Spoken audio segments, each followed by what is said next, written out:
Olá pessoal, muito boa tarde. Pedro Costa aqui. Estou muito feliz em estarmos juntos para mais um episódio do nosso Fala Ansiedade. Hoje é o 36º episódio do nosso Fala Ansiedade. O nosso último episódio de 2019, 2020, tem muito mais, mas hoje dia 29 de dezembro de 2019, agora 18 horas, 18 e pouquinho. E estamos aqui para o nosso último do ano, para o 36º. E hoje, confesso para vocês que é um tema bastante desafiador. Talvez desses 35 que passaram, agora esse 36º, com certeza para mim é o mais desafiador, o mais difícil. Mas como eu falo, às vezes para os meus alunos e alunas e clientes, e às vezes tem uma coisa que é desafiadora, talvez ela seja mais importante ainda, né? Então vou encarar como mais importante. Confesso para vocês que aqui antes de entrar, eu cheguei até a fazer uns exercíciozinhos que eu passo também, o exercício do 336 de respiração. Mas por que é um tema desafiador? Porque é um tema que eu vou falar hoje sobre a minha jornada até aqui, por que eu falo de ansiedade, por que eu falo tanto de ansiedade. Muita gente pergunta por que você escolheu esse tema, né? Eu brinco que eu escolhi esse tema, ao mesmo tempo eu sinto que talvez esse tema me escolheu. E pelo fato de, enfim, faço aqui, né? Tenho um canal no YouTube, aqui a questão do Instagram, perfil no Instagram, no Facebook, enfim, todo esse trabalho no mundo online. Eu tenho aprendido, tenho alguns professores, tenho alguns mentores. E estava em São Paulo, agora há pouco, sou aqui de Brasília, estava em São Paulo, num evento ao vivo, de um dos professores, de um dos mentores, e lá ele trouxe a importância da gente falar sobre a nossa história, sobre a gente trazer um vídeo, falando um vídeo sobre a nossa história. Então eu tava até adiando um pouquinho, né? Porque às vezes é uma coisa que a gente tá meio assim, não tá muito confortável, a gente vai adiando. Mas eu falei, bom, então agora vamos esse do último do ano. E então tem bastante coisa para falar. Quero saber se vocês estão me ouvindo bem. O pessoal já foi entrando aí, né? A gente está ao vivo aqui pelo Instagram, então quero dar muito boa tarde para quem está ao vivo aqui pelo Instagram. E como eu falo sempre, claro, bom dia, boa tarde, boa noite, boa madrugada. Se você está assistindo, até pelo Instagram aqui também, ou pelo YouTube, Facebook, ou se você estiver ouvindo aí por algum aplicativo de podcast, pelo Deezer, pelo Spotify, então tudo de melhor para vocês também. Então o pessoal já tá dando um joinha ali, vou dar um oi para todo mundo. Oi Shirley, Ilma, Sorriso, tudo bom? Janete, Alessa, Davi, Adriele, Josa, Kátia, Eliene, Angel, legal. Bom, gente, então vamos lá, né? Que bom que vocês estão me ouvindo. E como sempre, se estiverem curtindo aí, oi Júlio, tudo bom? Se estiverem curtindo, puderem clicando aí no coraçãozinho também. Assim, o Instagram entende que esse pode ser um conteúdo interessante e ele compartilha para mais pessoas. Então vocês vão estar me ajudando e ajudando outras pessoas também a terem contato com esse conteúdo. A ideia desse episódio é eu falar sobre essa minha jornada, né? Minha jornada de vida. Eu quero trazer... Vou dividir em duas partes, né, do porquê que eu falo tanto sobre ansiedade, porquê que eu escolhi esse tema para aprofundar, para falar, para compartilhar. E, ao mesmo tempo, eu entendo que eu quero associar com algumas questões que podem ter reflexão na vida de vocês, né? Podem, de repente, de alguma forma, talvez vocês possam se identificar, ou de alguma forma, quem sabe vocês possam se inspirar também, ou às vezes tirar algum aprendizado que talvez eu tenha tentado tirar também ao longo da minha vida, né? Mas é claro que eu quero deixar muito claro, né, que a ideia aqui não é me colocar como exemplo de nada, né? Um exemplo a ser seguido, pelo contrário. Também vou falar sobre alguns desafios, mas de nenhuma forma quero me colocar como vítima, ou seja, não quero me colocar nem como coitadinho, nem como o bonzão, quero de alguma forma tentar ser o mais sincero possível, abrir o coração de alguma forma, da forma mais... me abrir da forma mais, né, tentar fazer da forma mais tranquila possível. É claro que a gente já faz isso, já fiz isso em processos terapêuticos, em terapia, em atendimentos, onde eu era atendido, onde eu pude compartilhar, mas é claro que é de uma forma mais íntima do que, de repente, aqui, né, no nosso programa. Mas eu acredito que pode ser sim positivo e ao mesmo tempo, né, se eu escuto também questões tão íntimas de todo mundo, eu sei que vocês, muitas pessoas que me seguem aqui sempre estão compartilhando questões muito íntimas também, seja em relação a desejos, a dores, a dificuldades. Então é uma forma de eu compartilhar aqui também e da gente talvez estabelecer ou fortalecer um vínculo, a nossa relação aqui. Bom, gente, mas então vamos direto aí ao assunto, né? Eu pensei aqui, estava pensando e refletindo, né? Meu Deus, o que eu vou falar? Como é que vai ser? E eu quero dividir em duas partes, como eu disse. Da minha jornada, falar um pouco sobre a minha vida e principalmente em relação ao que eu fico falando tanto de ansiedade. Por que eu escolhi esse tema para aprofundar mais, principalmente nas redes sociais. E essas duas partes, a primeira parte, vamos primeiro para mais difícil, né? Então, vou falar primeiro para mais difícil, que tem um aspecto muito pessoal e íntimo, pessoal da minha vida, e tem um aspecto profissional. E refletindo aqui, o que eu vou trazer depois eu fui juntando as coisas, né? Tem uma palestra muito famosa do Steve Jobs, que ele fala que às vezes a gente vai passando por várias situações ao longo da nossa vida e que a gente não vai entendendo muito, né? Às vezes a gente faz um negócio, depois vai para um outro, acontece um problema, a gente tem uma dor aqui, uma dor acolá, mas depois que a gente olha para trás, a gente vai conectando os pontos, né? Ficou muito famosa a coisa do connected dots, né? Que conectando os pontos.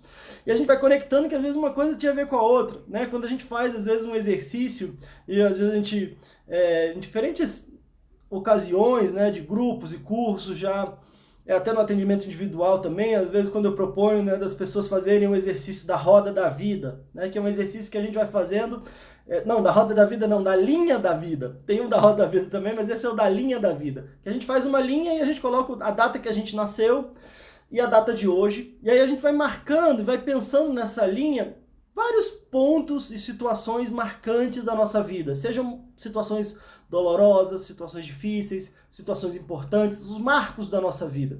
E aí depois quando a gente faz esse exercício e as pessoas, quando é em grupo, a gente vai compartilhando, vai falando, é interessante que a gente, nossa, essa minha dor aqui, se não fosse por ela eu não tinha seguido tal caminho, de repente eu não tinha ido por tal lado, às vezes eu fui demitido aqui, mas de repente eu encontrei outro trabalho ali, eu tive essa dor aqui, eu tive essa perda aqui e de repente eu tive um ganho acolá. E aí, opa, até derrubei minha canetinha aqui. Opa!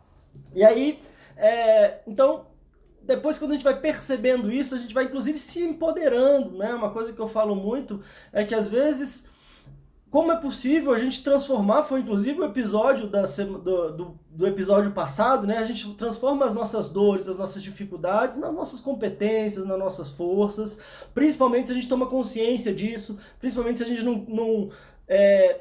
de repente não deixa isso muito trancado dentro da gente e deixa isso virar, às vezes, um rancor, uma mágoa, né? Então, a ideia desse exercício, desse episódio é essa.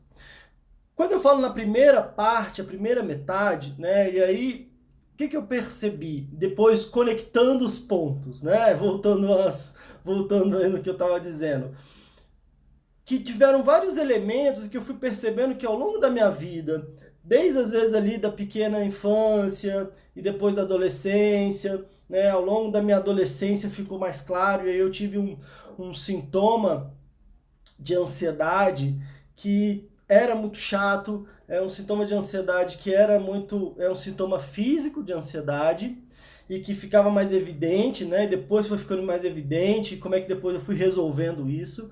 Mas agora, até antes de conversar com vocês, eu fui percebendo que já havia sintomas de ansiedade ali na minha própria infância e às vezes elementos que a gente não associa tão claramente. E é isso que eu queria compartilhar. Eu já falei sobre esse da ansiedade em outras quer dizer, da adolescência em outros episódios, mas esses da infância eu quero compartilhar, principalmente às vezes para quem tem filho, né, ou filha, ou para quem também às vezes pode ter vivenciado alguma dessas situações na infância e também não associaram, né, com alguma questão que possa estar trazendo ali uma ansiedade infantil.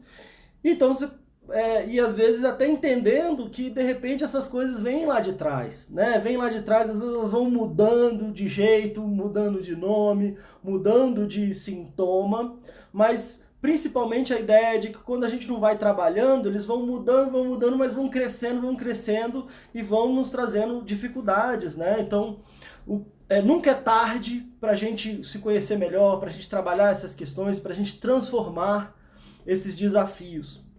Então eu quero começar falando um pouquinho aqui, né? Eu sou de Brasília, né? Nasci aqui em Brasília. Brasília tem uma característica interessante que as pessoas é uma mistura de regiões, né? Brasília é uma cidade muito nova, né? Tem acho que não sei se 60 e pouquinhos anos, né? E então as pessoas vêm muito de fora, né? No meu caso, por exemplo, meu pai é carioca, veio do Rio, minha mãe veio do Nordeste e tal, eles se conheceram aqui. Mas quando eu tinha por volta de 1 ano de idade, né? Então, ou seja, eu não lembro, os meus pais se separaram. Então, para mim, meus pais sempre foram separados, até então isso também não foi nenhum grande problema para mim, nem nada. Mas isso já é uma característica da minha história de vida, né? Então, aí, enfim, fiquei morando com a minha mãe, passava às vezes final de semana, tinha momentos com meu pai, mas fiquei morando com a minha mãe.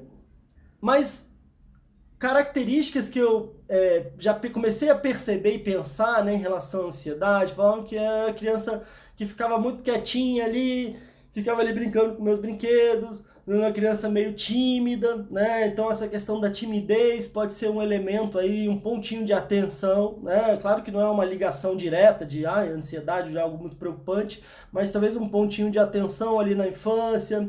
Então, uma criança mais tímida, mais ali na minha,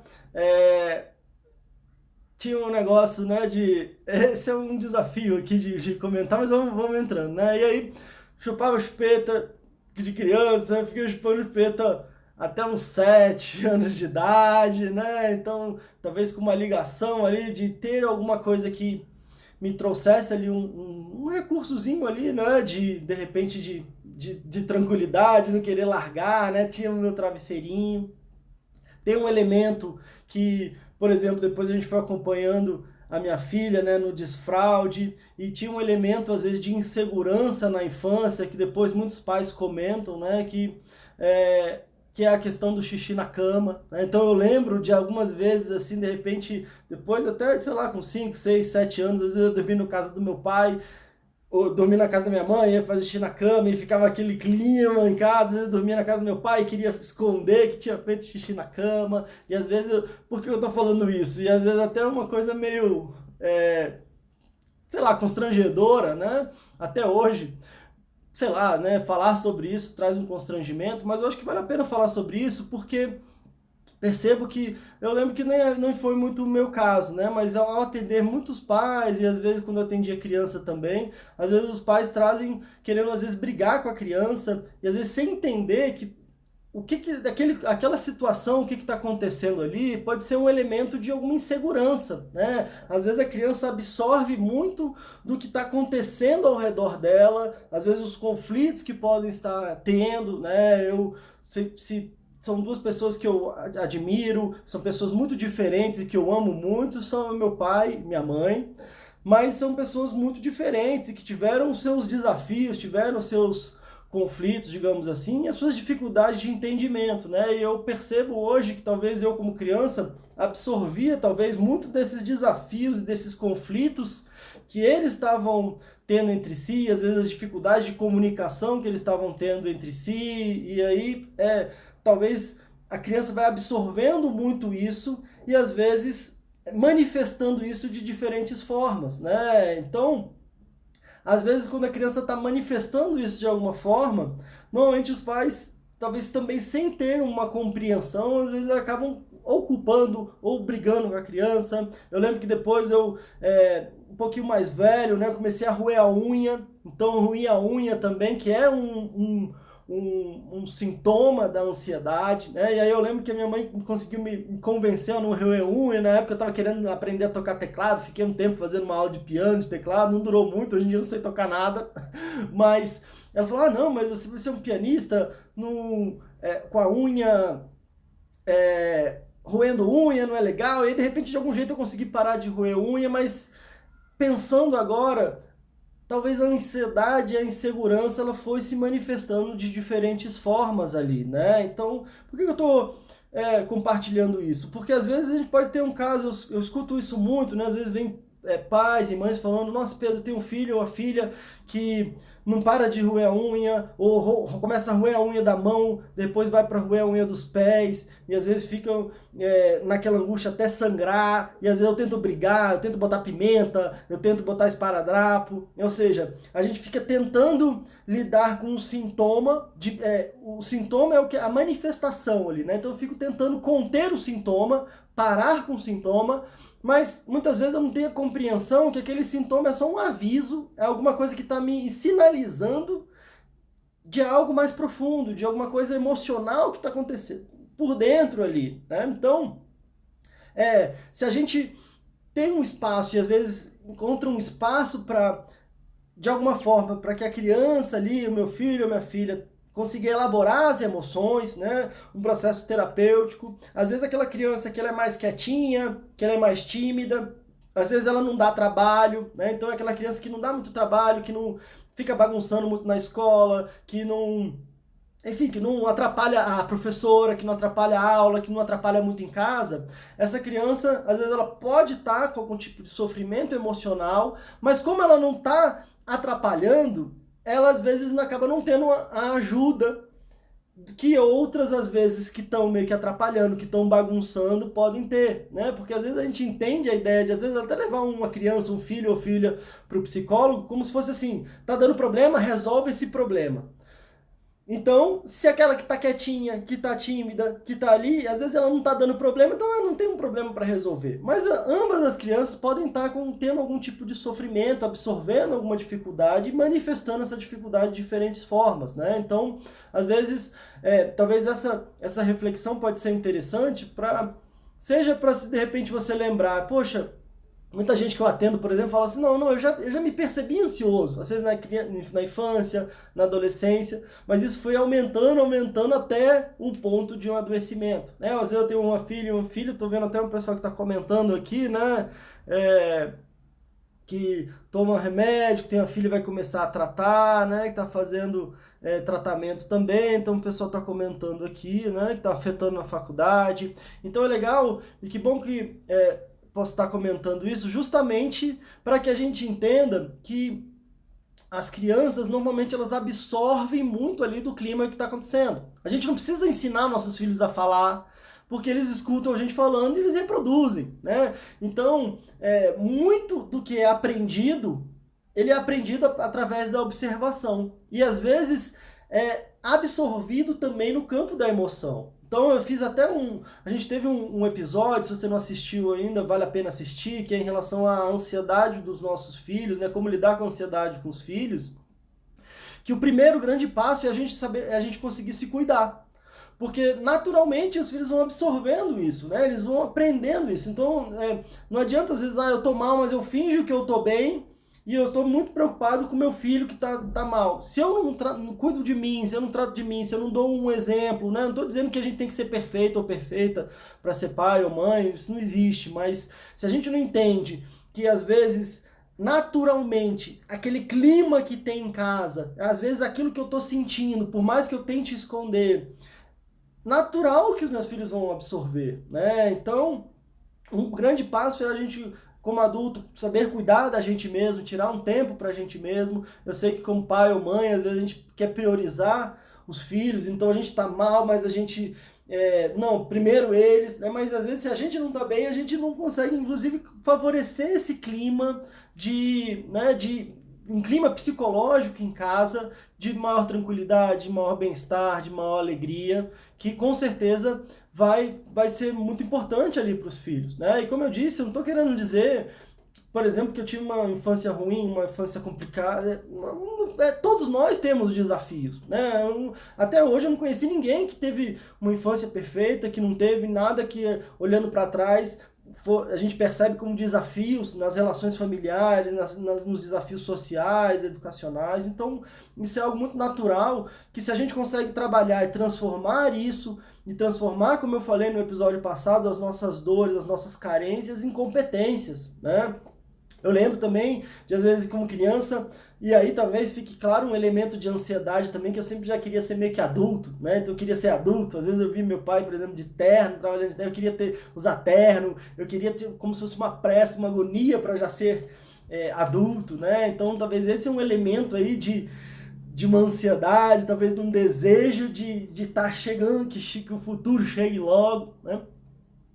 Bom, mas então, e aí, depois, quando eu tinha 10 anos de idade, eu fui morar, eu tenho um irmão, por parte de mãe também, um irmão mais novo, não é parte de pai, mas parte de mãe, e a gente foi morar nos Estados Unidos, então eu fui morar nos Estados Unidos com a minha mãe, morei com a minha mãe dos 10 aos 12 anos nos Estados Unidos, né? Então foi interessante que essa questão da timidez, conseguia muito falar, era meio quietinho, e aí fui para os Estados Unidos sem praticamente saber falar inglês, né? Eu brinco que eu sabia contar até 10 rápido, e se parasse no meio eu não sabia continuar, né? Então era 1, 2, 3, 4, 5, 6, 7, 8, 9, 10, e tinha que ser bem rápido para lembrar. E a primeira frase que eu aprendi em inglês foi "May I go to the bathroom, please?" Quer dizer, posso ir pro banheiro, por favor? Eu cheguei lá e fui estudar na escola e falei, mãe, como é que eu vou... Se eu quiser ir no banheiro, como é que eu vou fazer? E aí o pessoal levantava, sentava, ficava ali e tal. Tinha uma aula que era para os estrangeiros, então onde eu me comunicava um pouco mais, tinha alguns brasileiros também. Mas enfim, aí com 6 meses eu já fui meio que me virando e foi um aprendizado também. Ao mesmo tempo, depois dos 12 anos, eu decidi voltar para o Brasil e aí fiquei morando com meu pai até morar sozinho aí depois dos 20 e poucos anos. E talvez esse desafio de querer às vezes me comunicar e não conseguir, talvez já me ajudou um pouco nessa questão da timidez, né? Então, ao voltar aqui para o Brasil, talvez isso já veio um pouquinho melhor. Só que, como eu falei, eu queria comentar de um sintoma desafiador e aí que me acompanhou bem aí minha adolescência quase toda, que é o que eu chamava de entalar. E depois eu atendi muita gente com esse sintoma, que às vezes na hora de comer, eu sempre tinha que deixar um copo d'água, né? Deixei até uma aguinha aqui, né? Porque falar sobre essas questões não é um desafiador. Mas graças a Deus hoje em dia eu não tenho mais esse sintoma. Mas antes, toda vez que eu tinha que comer, quando eu ia comer, eu sempre tinha que deixar um líquido do lado, né? Um suco, um refrigerante. Porque às vezes eu tava comendo e de repente trancava a minha garganta e aí parecia que eu não conseguia engolir. Então a comida parecia que dava um nó e ficava travada aqui. E às vezes me dava uma sensação meio que de sufocamento, né? Como se parece que não saía e nem descia. E aí eu tinha que beber alguma coisa para engolir, parece que aí a comida descia meio que rasgando, né? Então era uma agonia muito grande. E uma agonia muito grande, ao mesmo tempo, é como se eu ficasse tão acostumado a ter aquela agonia que já fazia parte do meu dia a dia, né? Outro dia eu fui dar uma dica tal, pelo WhatsApp falando sobre isso, né? Do desafio de quando a gente se acostuma com a nossa ansiedade. Às vezes a gente se acostuma tanto com a nossa ansiedade que parece que ela faz parte da gente, parece que ela vai continuar para sempre e a gente está meio que acostumado, é como se a gente, de alguma forma, se aceitasse que isso faz parte da vida. E ao mesmo tempo, quando a gente faz isso, é como se a gente nem quisesse buscar melhorar e a gente já se contenta com aquilo e aí a gente acaba vivendo um sofrimento que a gente não precisa sofrer a vida inteira com isso, né? E às vezes era meio que meu caso. Era uma coisa muito ruim, muito desconfortável. Algumas poucas pessoas que me conheciam, às vezes meu pai, poucas pessoas sabiam, mas ao mesmo tempo eu não falava para ninguém, então eu deixava ali a água, o suco, ia e tomava e ficava às vezes uma sensação de sufocamento, né? Então às vezes chegava a hora que eu tinha que botar para fora no evento, quando eu estava num lugar assim, às vezes, e eu não percebia que tinha a ver com a minha ansiedade, né? Então às vezes eu tinha essa coisa, entalei, né? E às vezes pessoas me explicavam, não, mas não tem como entalar, desce e tudo mais, mas eu falava, não, tô entalando mesmo, e é físico mesmo, né? Eu tô sentindo algum problema na minha garganta, sei lá, um jeito da minha garganta, não sei o que que é, mas é real, né? Não é emocional, não é psicológico. Então, eu entendo muito, né, quando a gente vai conversar e quando eu vou atender muitas pessoas que trazem diferentes sintomas físicos, né? Ou quando a pessoa está passando mal, tendo uma crise de ansiedade, e ela vai para o hospital, não, isso é psicológico, você não tem nada. A pessoa está ali com uma sensação de morte, com todos os sintomas ali horríveis ali da ansiedade, e a pessoa fala, não, você não tem nada, vai para casa, ou no melhor, né, às vezes fala assim, não, procura um psiquiatra, procura um psicólogo, mas é como se a pessoa não tivesse nada, é como se aquilo ali fosse, não fosse nada, né, e na verdade é algo, com certeza é alguma coisa, com certeza é algo muito sofrido, mas a questão não é que não é nada. A questão é que não há uma origem fisiológica, né? Ou seja, no meu caso, não era um problema na minha garganta. Era uma situação que acontecia na garganta, mas por uma raiz emocional, né? Ou seja, a origem é emocional. Então, por isso que é importante a gente tratar as nossas emoções, porque aí quando a gente trata as emoções, ou seja, quando a gente trata as causas, os sintomas naturalmente desaparecem. Mas não que não seja nada, né? É algo, inclusive, muito concreto e muito sofrido. Mas então, isso foi me acompanhando aí ao longo da minha adolescência toda. Por um lado era muito ruim, muito desagradável, por outro eu já parecia que estava meio que acostumado. Às vezes aumentava no momento de maior tensão, talvez diminuía, mas eu não fazia muito essa ligação. Até que, e aí eu quero, de repente, eu falei que ia falar sobre duas partes, né, do porquê que eu falo de ansiedade. Dessa primeira parte mais íntima da minha adolescência, da minha infância, do meu contexto familiar, ela é uma parte importante, e vem uma outra parte que é da parte profissional. Só que o que eu vou falar agora tem meio que a interseção, é meio no caminho do pessoal e profissional. Porque então eu ainda tinha esse nó na garganta, mas estava seguindo a minha vida. E aí com 18 anos, eu estava meio indeciso ainda, eu acabei escolhendo, estava pensando em fazer uma coisa, pensando em outra, e acabei escolhendo fazer psicologia. Então aí com 17 anos eu acabei decidindo fazer psicologia e tal, e aí fiz vestibular, que no caso, enfim, fiz o PAS, e aí passei para a Universidade de Brasília, aqui, né, na Universidade aqui de Brasília. E assim que eu comecei a fazer psicologia, eu fiz uma formação em terapia comunitária, né? Hoje chama-se terapia comunitária integrativa, que é uma formação, é uma metodologia desenvolvida pelo professor Adalberto Barreto. Eu falo muito sobre ele aqui, porque, claro, me ajudou muito no meu desenvolvimento, no meu amadurecimento profissional e pessoal também. E até, como eu falo, nessa interseção talvez dessa cura que eu tive desse sintoma tão desagradável que me acompanhou por anos aí na minha adolescência, que foi justamente na formação da terapia comunitária, né? O que é? Na formação da terapia comunitária, além da gente aprender a metodologia de trabalhar com grupos, de conduzir os grupos, de facilitar os grupos da terapia comunitária, ao longo da formação, a gente tinha muito trabalho para o próprio terapeuta, né? Então, a gente foi meio que um ano de formação, a gente tinha os módulos e a gente ia tendo que ter práticas, então a gente ia conduzindo os grupos, né? Ao longo disso tudo, eu fiquei foram acho que 9 anos, toda terça-feira na Candangolândia, no Centro de Saúde da Candangolândia, que é uma cidadezinha aqui do lado, é como se fosse um bairro aqui de Brasília, né? Uma cidade satélite, nem se chega a ser cidade satélite, um bairro aqui de Brasília. E aí era um trabalho voluntário, a gente ficou 9 anos conduzindo lá. Nessa época, o meu pai fez esse curso de terapia comunitária, minha avó que é psicóloga, meu pai é médico também, então a gente meio que se juntou as 3 gerações para fazer essa formação.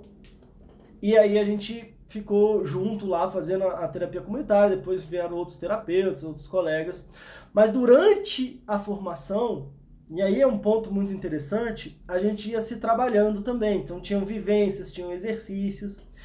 E, em específico, eu lembro que eu acredito que esse foi talvez um dos exercícios mais fortes e é um exercício que eu agora conduzo até hoje, né? Eu conduzo nos meus desafios, nos meus cursos, que é o resgate da criança interior, que é um trabalho onde a gente aprofunda muito em relação à nossa criança, enfim, uma vivência psicorporal que a gente faz e que é muito interessante. Fazia isso presencialmente, hoje em dia eu faço isso também de forma online. E eu lembro que quando eu fui trabalhando isso, e fui me trabalhando, e aí eu fui, beleza, conduzindo aí a terapia comunitária, seguindo no curso de psicologia, de repente eu lembro, que eu não lembro de uma data exata, mas por aí, quando eu tinha 18 ou 19 anos, parece como se tivesse sido meio que uma mágica, uma coisa que eu fiquei espantado, inclusive, de não ter mais esse sintoma. Então eu me surpreendi, de repente, não tendo mais aquela agonia de ter que engolir, de ficar travado, de ficar sufocado, de às vezes não sabia se ia descer ou se tinha que botar pra fora e tudo aquilo que era uma angústia danada. Ao mesmo tempo eu já estava meio que acostumado, eu meio que sofria calado e tinha vergonha, não queria que ninguém soubesse que eu sentia isso. Não sei se vocês estão se identificando aí, né? Às vezes a gente tem ansiedade, a gente sofre pra caramba, a gente quer esconder de todo mundo, a gente quer fingir que não está acontecendo nada, ao mesmo tempo a gente já está tão acostumado que a gente não acredita que a gente vai conseguir se libertar daquilo e a gente fica preso naquilo ali e é quase que acostumado com aquele sofrimento.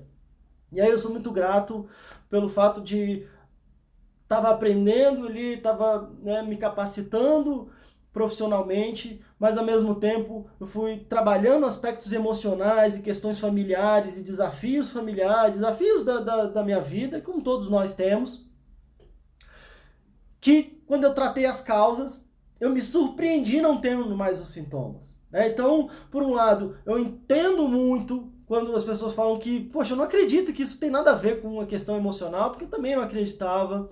Eu entendo muito quando é uma coisa que às vezes a gente nem acredita que vai conseguir resolver, que a gente já está acostumado com aquilo, que a gente fica sempre achando que não, mas é no meu estômago o problema, não, mas é no meu coração o problema, não, mas é na minha respiração, mas é o ar, é no meu pulmão, mas é na minha cabeça, mas é não sei o que, no meu caso é na minha garganta. Porque é difícil a gente compreender que o buraco é mais embaixo ou é mais para dentro e que às vezes as nossas emoções, os nossos desafios podem estar criando tamanho sintoma, né? E que às vezes é sempre acompanhado por, às vezes, sintomas emocionais e sintomas muitas vezes físicos também. Mas talvez eu tenha sido aí a prova viva e tenha vivenciado isso. E é uma coisa que eu falo sempre, se a gente fica focando só em diminuir o sintoma, a gente pode ter um alívio. Eu tive estratégia de tomar o líquido, então beleza, não me sufocava tanto, porque às vezes quando eu parecia que ele tá lá, eu bebia, eu descia. Só que eu tava só tentando focar no sintoma. Se a gente foca no sintoma, a gente só tem um pequeno alívio, a gente tem um alívio. Se a gente foca nas causas, a gente pode promover a cura.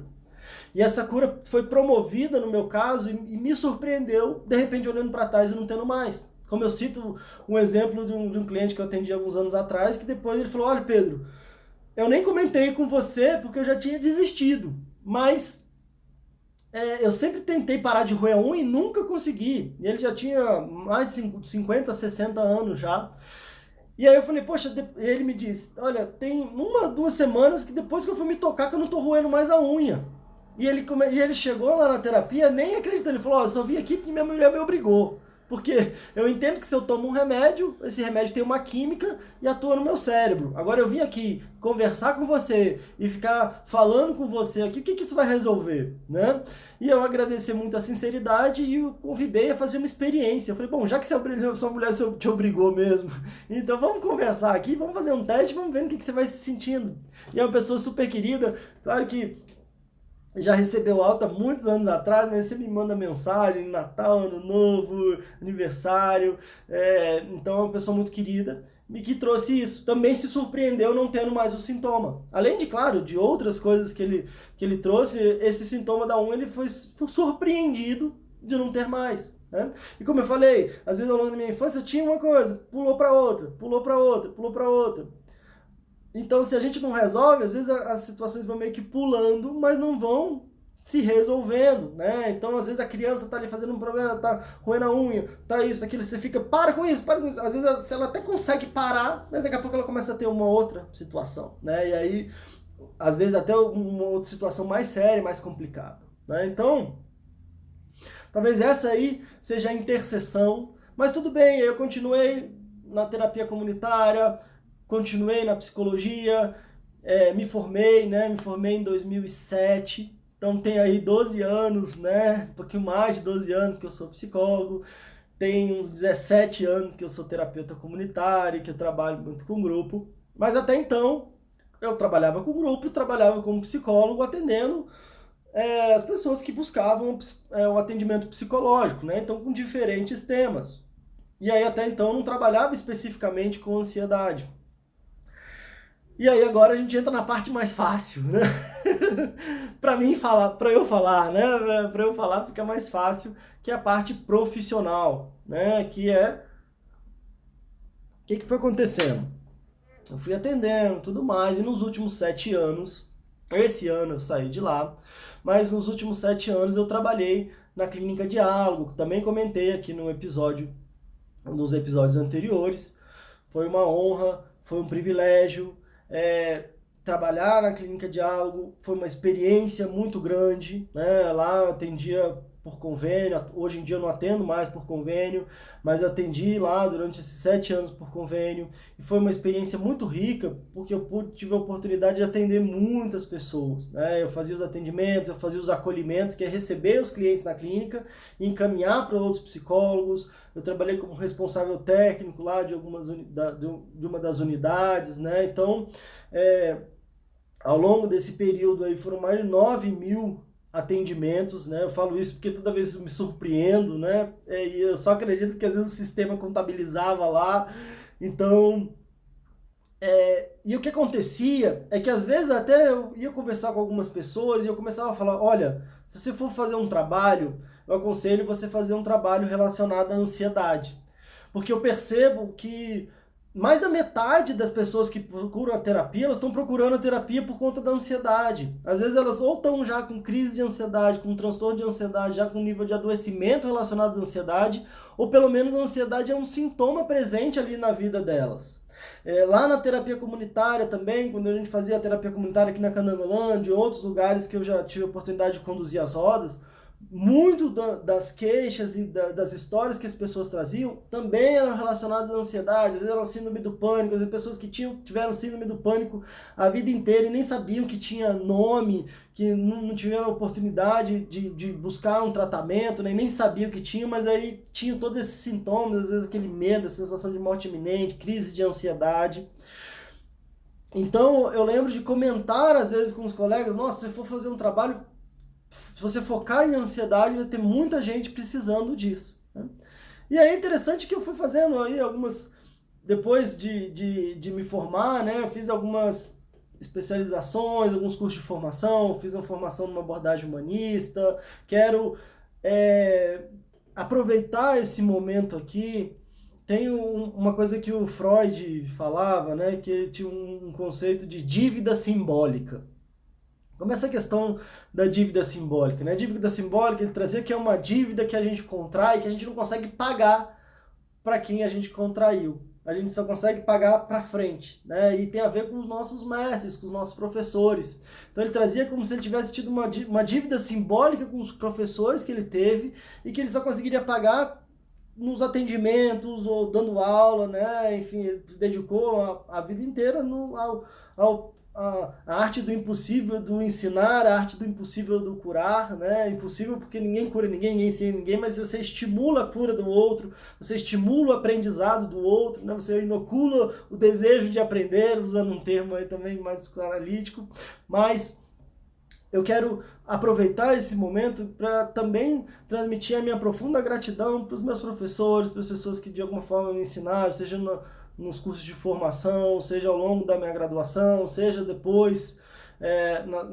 enfim, nos cursos, nas formações que eu fui fazendo, e também uma grande dívida simbólica com todas essas pessoas que que eu atendi, que eu tive a oportunidade, que tive o privilégio de conversar, e que de alguma forma confiaram em mim para estar se abrindo, se colocando, e ao mesmo tempo, com certeza isso foi um grande aprendizado para auxiliar outras pessoas, né? Eu comento que às vezes uma pessoa que eu atendo, ela sem perceber, ela tá, cara, a gente está focando ali no bem-estar, no alívio dos sintomas, na remissão dos sintomas, mas ao mesmo tempo a experiência que ela traz de vida, às vezes ajuda outras pessoas também, né? Quando a gente está trabalhando em grupo, hoje em dia até online, quando a gente está fazendo um desafio, seja ali às vezes no WhatsApp, uma pessoa traz um desafio, outro se identifica e a gente junto vai crescendo junto, né? Isso desde lá da terapia comunitária, então quero honrar muito e de verdade agradecer aos professores, aos clientes, aos alunos, com certeza foram de grande importância para mim como pessoa e para mim como profissional também. Mas, continuando um pouquinho, chegou uma época da minha vida, eu fiz uma formação em coaching também, eu agradeço muito também aos colegas da formação, ao trainer e tudo mais.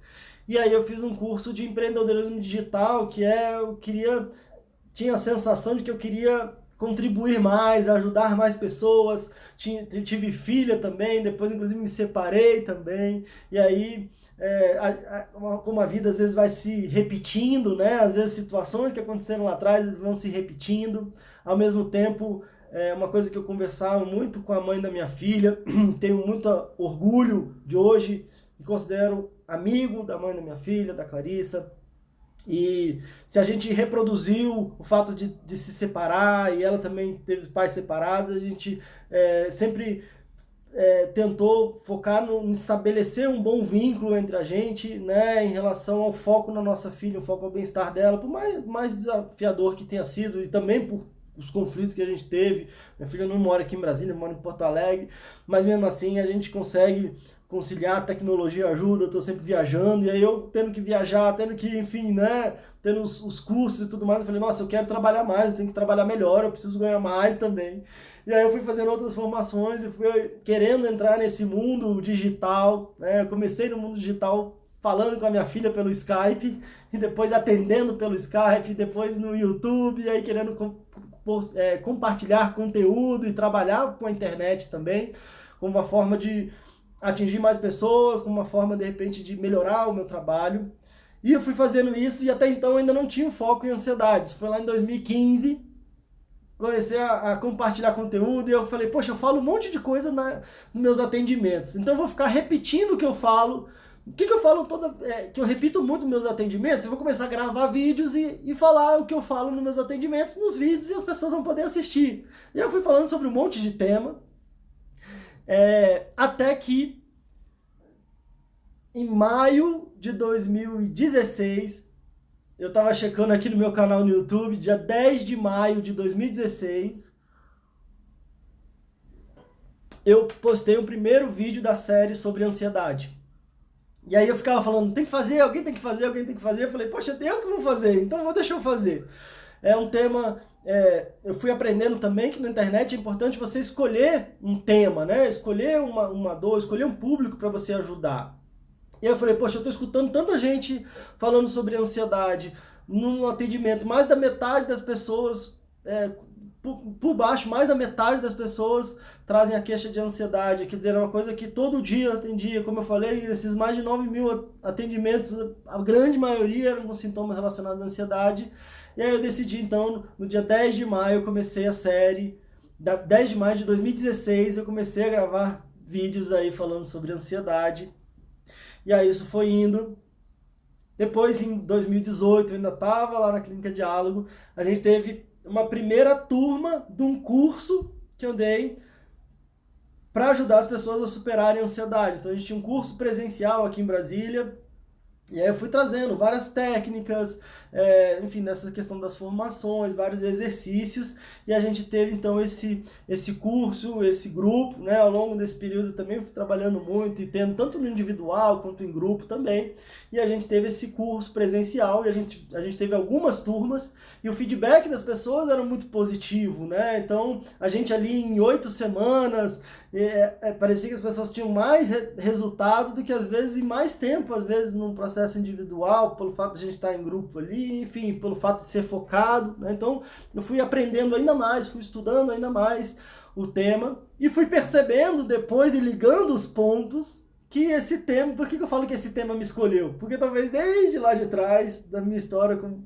pessoal, a questão da ansiedade de alguma forma me acompanhou, como acompanha, como diz o psiquiatra Augusto Cury, mais da metade da população aí com um pensamento acelerado, com sintomas físicos e emocionais relacionados à ansiedade, com essa mudança, com essa velocidade dos tempos, com o excesso de informação que a tecnologia nos traz.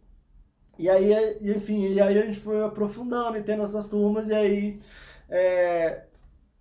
depois, claro, com o trabalho aqui, a gente foi tendo um atendimento individual também, os cursos online, os desafios online, até que esse ano, no meio do ano, agora de 2019, eu acabei tendo que sair lá da clínica de aula, de alguma forma, com muita gratidão, mas eu tive que seguir um outro caminho para poder ter mais tempo, para me dedicar para, enfim, tanto para o trabalho online quanto presencial, tendo no consultório aqui também, mas aí interrompendo esses atendimentos por convênio, né, e essa quantidade muito grande de atendimentos que foi, por um lado, muito positivo, mas que também chegou um ponto de aprendi bastante, mas estava um ponto que eu precisei, enfim, seguir outros passos, né, ao longo da vida. E aí a gente teve também aí já a turma do curso online, que foi esse curso presencial, que estava dando muito certo presencial, a gente testou online, está sendo muito positivo também, tendo desafios, e enfim, chegando aí até o final de 2019, e também no início de 2019 eu falei que estava gravando vídeos, né, então eu gravava vídeos de 5 a 10 minutos, que foi o Ansiedade, hoje em dia é uma Ansiedade, tá no 49, então tem 49 vídeos desse Ansiedade. E esse ano eu comecei o projeto do Fala Ansiedade, que é esse programa que era semanal. Hoje em dia agora a gente está com 2 por semana. Então em 2020 a ideia é que a gente tenha 2 por semana. Mas então tivemos 36 episódios aí ao longo desse ano. Começou em 2019, lá em março. E chegando até hoje, agora, dia 29 de dezembro. Bom, gente, que saga, foi suado. Como eu falei no início, precisei fazer uns exercícios de respiração aqui, mas agradeço a atenção, a paciência de vocês. Tentei contextualizar um pouco essa minha jornada, compartilhando aí do xixi na cama ao Fala Ansiedade. Mas espero de alguma forma ter contribuído, agradeço a atenção de vocês, agradeço aí a disposição, espero de alguma forma ter inspirado aí, seja vocês na relação do filho de vocês, seja vocês na relação da ansiedade de vocês. O que eu quero dizer é que tem saída sim, eu quero dizer que você não precisa se acostumar com a sua ansiedade, às vezes tem coisas que a gente precisa se acostumar, coisas que não estão no nosso alcance. Né? Tem até uma oração, né, que diz que o desafio é a gente saber aceitar aquilo que a gente não pode mudar e mudar aquilo que a gente pode mudar, né? E às vezes, ou seja, a gente ter talvez um nível de aceitação, um nível de compreensão para aceitar aquilo que a gente não pode mudar, e a força e a energia para mudar aquilo que a gente pode mudar, e a sabedoria, e uma sabedoria para diferenciar o que é que a gente pode mudar e o que não pode mudar. E o que eu quero dizer para vocês é que a ansiedade, essas questões emocionais, questões da nossa saúde emocional, é a do segundo tipo. É a que a gente pode mudar, é a que a gente deve mudar e que a gente merece ter uma vida com maior qualidade e que a gente pode, inclusive, como eu falei no episódio passado, utilizar dos desafios, das dores, para transformá-las em força, em capacidade de superação. Então, hoje talvez eu também sou muito grato por todos esses desafios, desde lá de trás, da infância, talvez me ajudaram a tentar ser um pai melhor, com grande gratidão aos meus pais também. Tenho certeza que o que eles puderam me proporcionar ainda foi níveis emocionais e tudo mais, ainda foi mais do que talvez o que eles tiveram em relação aos pais deles também. E talvez não teria escolhido a minha profissão e teria encaminhado a minha vida se também não fosse por essas questões todas. Claro que eu tentei fazer um resumão aqui, né? Mas é isso. Quero agradecer o pessoal comentando aqui. Brigadão.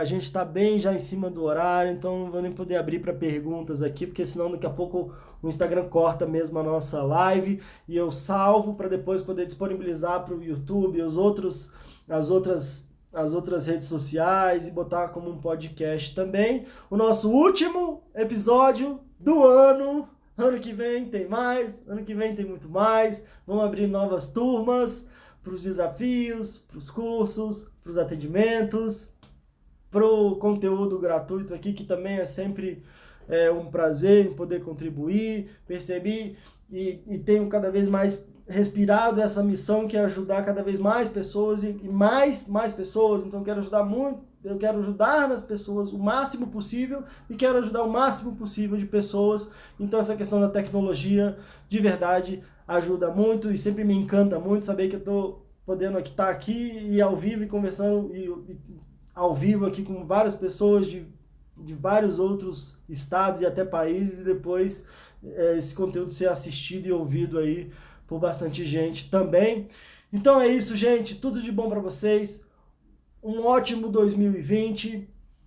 Quero reforçar a ideia de que se a gente fica focando e tentando tratar o sintoma, a gente tem um alívio. Mas se a gente foca nas causas, a gente tem uma cura, a gente tem a superação e a gente tem uma vida com maior qualidade, com maior felicidade, com maior confiança, alegria, que eu tenho certeza que vocês e eu e vocês e todos nós merecemos.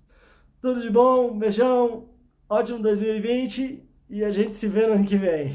Tchau, tchau.